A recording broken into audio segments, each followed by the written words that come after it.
Good morning from Panhandle Outdoors with Winston Chester. Panhandle Outdoors, your source for fishing, hunting, and information for folks who enjoy the great outdoors. Now sit back, relax. It's Panhandle Outdoors. Good morning, folks. Welcome to Panhandle Outdoors. I'm Winston Chester. Glad you're here this morning. Got a great show lined up. Our weather brought to us by Haney Technical Center. Don't forget they're having a big garage sale and fish fry this weekend. So check it out on Saturday. Run by there, get some fresh fish, and buy some at a yard sale. Good fundraiser for them. High today, 70 degrees. That's going to be hitting 70, but now listen, tonight's low is going to be 42, so that's a big difference. Yesterday we had like a 10-degree swing, and now it's almost 30-degree swing from now till tonight. So be aware of that. Water temperature is going up 1 degree now, 62. And we always talk about that magic number of 66 or 67, so it's right around that area. We've had 2 fogs so far in March. Yesterday was a good fog, so we had one Monday a week ago. So we've had 2 fogs. So we're waiting for that third fog for those big Spanish to start coming in. High today, like I say, will be 70. But now listen, river readings. The river readings are going to look like falling. Like we started talking about this yesterday, really, about it falling. It's falling on out. It's going to level out on the Apalachicola for the weekend's reading. It's still in double digits. It's at 10 foot, 10.3 to be exact. The Choctawhatchee at Caryville is pretty level now. For the weekend, looks like it's going to be real steady at an 8-foot reading, and not much movement after we get started on that. The tide chart brought to us by Kent Forest Lawn Funeral Home and Cemetery. Their motto is "When Carrying Counts," right here on 23rd Street.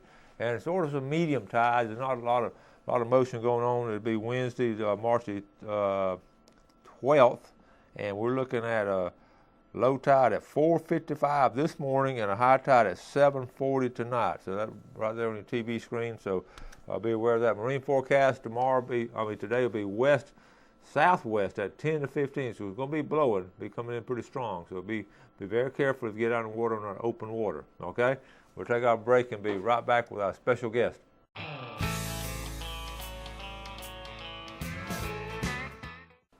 Welcome back, and good morning, Stan Kirkland. Good morning. Good morning, Winston. Good to see you. Glad to have you. We're sitting here talking right before we came on the air, and our show day before yesterday, we had Ken on, and he's fallen into the water down at the lower end of the Apalachicola River. And amazing story. It really is. You've been around this more than any of us, and for him, amazing he survived. It's amazing he survived. He kept his head, and that made the difference. Really. Yeah, and he was a great story, but he was prepared in case something like that happened. He was able to get back in the boat. But now on the other end, we've had an accident up here. Winston, we've just seemed to have too many accidents. We've got one where we're missing, where a person from the Bristol area, a 51-year-old person by the name of Curtis Anders is missing. His family has, maintained a vigil up on the Apalachicola River at below Bristol at Stephenogha Landing, and we don't know exactly what happened. A witness talked to him, saw him before he left out on Sunday to go fishing, and the witness heard the boat, the motor, the RPMs increase on the boat. The boat was spinning in the river, and he had been thrown out of the boat apparently, or fell out of the boat. We don't know which, but they're still looking, and it's tough for the family. And one thing, we try and, if you take anything away from things like this, it's just think about safety things. Always wear your life jacket. Use your kill switch on your boat if your boat's got one. Go slow. If you're 30 seconds later getting somewhere, it's, doesn't matter. Be okay. It's going to be all right. So the fish will still be there. They might not be biting, or they may be biting. But and we just had a pattern of accidents this year. It really started last March. We had a large power boat over 40 feet break up over in Santa Rosa Sound, and then there was a fatality there, and then there's just been one accident after another, multiple fatalities. So, we just seem to have had more than our share of accidents this past year. Yeah, okay. And like I say, the best thing is be prepared and be careful. Yeah, and one thing, Winston, we tell people if you're thinking about going offshore particularly, Well, even inshore, tell somebody where you're going. Do all the safety stuff that we talk about. Wear your life jacket, or the inflatables today have never been more comfortable. You've worn them, but it's a great present if you got somebody in your family coming birthday or some special holiday. Go to one of your stores that sell fishing merchandise and get them an inflatable if they don't have one. You can buy a manual that you wear them constantly. They're like having a roll towel around your neck, and they're not cumbersome. They're not bulky like the old K-Pock. Yeah. Used to we had these old big K-Pock fill life jackets, and when you got them on, if you sat down, the thing stuck you up underneath the neck, and they were uncomfortable. And but now there's just been a sea change in the development of life jackets. They've got a belt type you can wear around you. It's a fanny pack life jacket. It goes around your waist. But the one that goes on your upper body, and of course they've got manuals that once you go in, if you go in the water, you have to pull a lanyard to cause it to inflate or blow into a tube. You can self-inflate it. Or they've got automatics that if you go into the water, it automatically goes off. The problem with those is the automatic sometimes, depending on the device that triggers it, if I know the old ones, you could literally sometimes be in a rain, and if your life jacket got wet and you were in the boat, it'd go off. So it'd fill up, and there you are. But anyway, but they've made a lot of modifications to them over the years. But they're good. They're good. All right. What else is going on with the agency? Well, Weston, we'll talk a minute about spring turkey season. Okay. This past weekend we had the youth season, the 2-day youth season, and I know you had some experience with some young people. Yeah, we had Michael Harris with Seasons of Hope had a large number of young people, and one or two of them missed a shot, but all of them got to hear turkeys. Oh, Saturday. wow. So all got to hear turkeys, and then I know I showed some pictures yesterday, one up in Jackson County and one on Bear Creek Country Club. So it's a good youth turkey hunt. Great. Yeah, and a lot of parents are taking advantage. And I know I talked to some of our staff this past weekend, and there was a hunt over in the Tallahassee area, or just east of Tallahassee and north of Tallahassee, and they opened up some of the plantations. Some of the owners opened them up and allowed groups to bring in youth and hunt, and I heard they killed 7 birds. Okay. And that's tremendous. I don't know how many youth were involved. The one person I talked to, they didn't get a bird, but they had a good time. Said it was a little cold, but they had a good time. But that's all part of it. So well, this weekend the big boys are getting out. I guess the veterans are getting out. I guess, are you planning on going, or? Well, we've got a yes. My grandson's 1-year-old birthday is Saturday, so I'm gonna get voted out of the family if I go turkey hunting and I'm not there for the birthday things. But I will be going. Actually, I'm going on a hunt in Central Florida. So cool. I'm going on an Osceola hunt. I applied for a permit and was pulled for a permit. So I'm going to go and take part in that. It's something I look forward to. And I've been twice. I'm going to take my video camera and try and video myself. I don't know if I can do this or not, but I'm going to try it and see. So maybe I'll bring some footage back. That'd be wonderful. What I say, Stan taking a turkey. Well, we'll see if it works. All right, let's take a quick break. We'll be right back.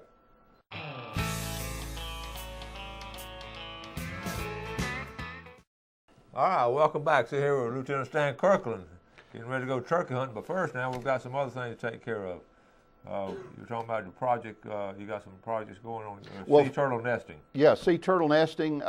Florida has more sea turtle nests, and of course we've got hundreds of miles of beautiful coastline in Florida, but we have more sea turtle nests. Winston, we had over 36,000 sea turtle nests in 2013 in Florida. Over 36,000. They're greens, they're leatherbacks, loggerheads, that's one thing.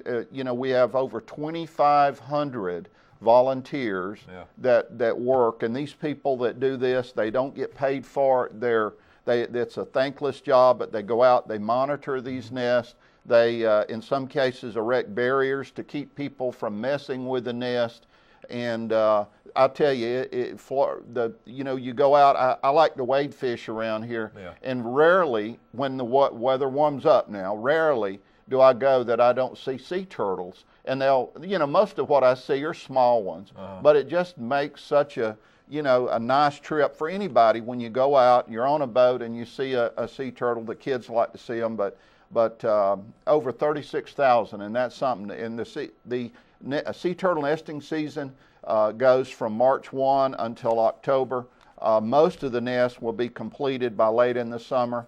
And Winston, that one of the reasons that hurricanes are so devastating, not only to homes and buildings and all, but the tidal surge, the wave action destroys so many of these nests, and there's even been years where we lose a large percentage due to repeated storms coming in. So that's one of the things that we look at. But people can help if you want to help in any way.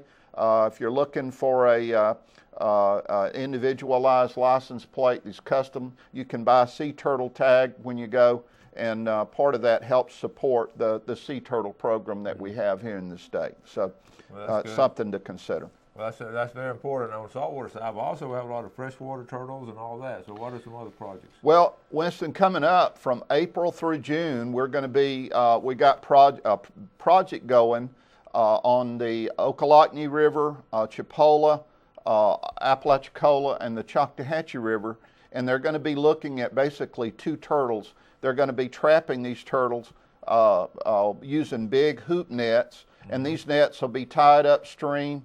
They'll be pointed rather upstream. These are huge nets, and they're shaped in a barrel shape, but people will probably see these. They're going to have a card or there's going to be a marking on them that says FWC, but it's to I think we've got a photo coming up here of one of these turtles. Now this is a alligator snapping turtle. You don't put your fingers up there around the business end or you'll lose your fingers. But this is an alligator snapping turtle. For years, people trapped these turtles and made soup out of them. Now they're protected due to decline in habitat, but they're protected. We've got a lot of alligator. We know we've got alligator snapping turtles. That one, by the way, was over 100 pounds. I don't know the exact weight. What river was he on? That was on the Chipola River. But that's the largest freshwater turtle in Florida. I mean, in the world. And we're fortunate that we have those in Florida. I don't have a photo of the mouth, but if you ever look in the mouth of one, and I should have brought my book so we could show the people what that looks like, but when that turtle gets ready to eat, he simply opens his mouth, and he's got part of his tongue that looks like a worm, and it looks like a wiggler, and he will sit there with his mouth open. His mouth is almost black, and that little portion of his tongue will wiggle like a worm, and when a small fish comes in to grab the worm, of course troubles the weight. So the fish becomes the food. But he traps them. Then he doesn't really attack them. He does not. He sits there. He's too slow, too cumbersome. But he sits there, and it's fascinating. You learn something every day on Panhandle Outdoors.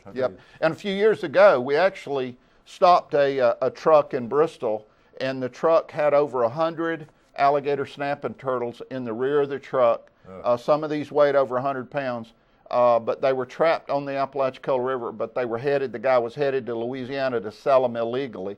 The total weight was almost 1,500 pounds. Oh my goodness. And so if you see anybody with these in their yard, if somebody's caught one of these, it's illegal, but give us a call the wildlife alert number. They are protected.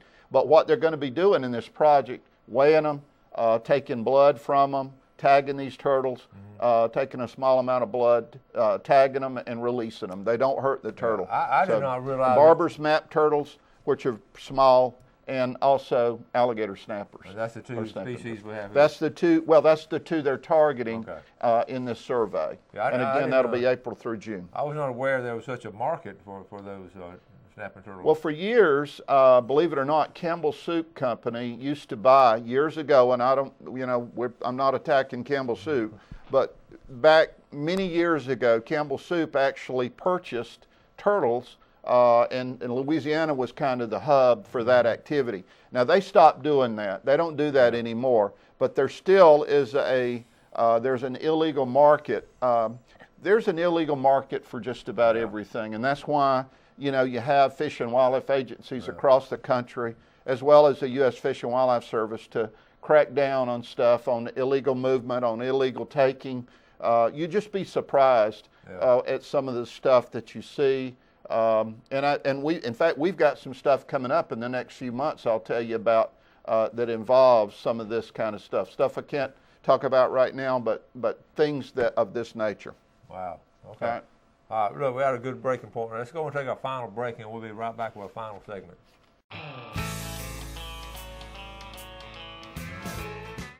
All right, welcome back. Glad you're with us on this morning. Got Stan Kirkland here with us. But first, before we get back with Stan, let's look at our fishing game forecast for today, brought to us by Mark Coward of Edgewater Beach Realty. Saw some of those redfish he and Michael caught this past weekend. The time this morning, 9:52 to 11:52. That'll be right there, right before lunch there. And then tonight, 10:14 to 12:14. If you're up there, be looking for Stan somewhere out in the water by that time of night. You probably won't be there, will you? Not in the water yet, but it won't be long. Trust me, because I've got the fever. I've got the turkey hunting fever. I heard a chihuahua bark the other day, and I swear it was a gobbler. And so I know my mind is out there. Hey, I wanted to mention something about turkeys, and I forgot to mention this a minute ago. If you take a youngster, a young person, and they kill their first turkey, please get in touch, go online, and request or download the application for your first. It's called a first gobbler certificate. Okay. And we will send a nice certificate that your child or young person, if you're a mentor or the parents of a youngster that kills the first turkey, if they're under 16, we will send them, and it doesn't matter about beard length, it doesn't matter about spur length and all that. Mm-hmm. Now, if you're an adult, we do have a outstanding gobbler certificate, but you have to, when you fill out the certificate, you have to record on there the beard length and the spur length. For an adult, for that outstanding gobbler certificate, the beard has to be at least 11 inches or longer, and the spurs, both spurs, have to be at least 1 1/4 inches. Oh, that's pretty good size turkey. But it is. Yeah, and just because a bird weighs 20 pounds doesn't mean that it's going to have a long 12-inch beard and 1.5 inch spurs. It doesn't necessarily work that way. But the older they get, the turkey gets typically the longer the spurs, and usually the beard will be longer. But anyway, all right. Okay. All right. Winston, I know you've talked about it. People have had the opportunity to comment and participate about the Gulf Reef workshop. We had a conference call last night people could participate in. There's another meeting tonight in Pensacola at the Escambia County Office Auditorium, but it's about, Winston, this is about the proposal to create a permit, a mandatory permit that you would have to have, no cost permit, but it's a permit that you would need if you're going to fish for Gulf Reef fish, grouper, snapper, triggerfish are some examples. And before people get, bent out of shape about this, the reason for this is we do not have a good way to contact saltwater fishermen, particularly offshore fishermen. Right. We know who purchases a license, but when you contact people to get information about how many snapper did you catch, how many grouper, you have to contact such a broad group that it really dilutes the information, and then you have to make assumptions. And so that's the reason that we're talking about this permit. It has not been done yet. This is a discussion right now. We're getting feedback from people, but it's to get a database of people who go out, target these fish, and then again, we can contact them and get information from them. Yeah, that's Okay. a no-brainer, because a lot of Right. us you'll be completely willing to do that, because it's for the betterment of the Right. fishery itself. That's And, all. we That's all that's wanna- what it's about. We all want to manage and get the utmost enjoyment Right. out of it. So. And we all want longer seasons. Sure. We want, and one of the things right now we're having, and people have been frustrated. We've been frustrated over lack of good information. So this will help us in that regard. So very good. Okay. Very good. And Winston, the last thing, and if I can find it here, the last thing is kind of a humorous thing, or it turned out to be humorous.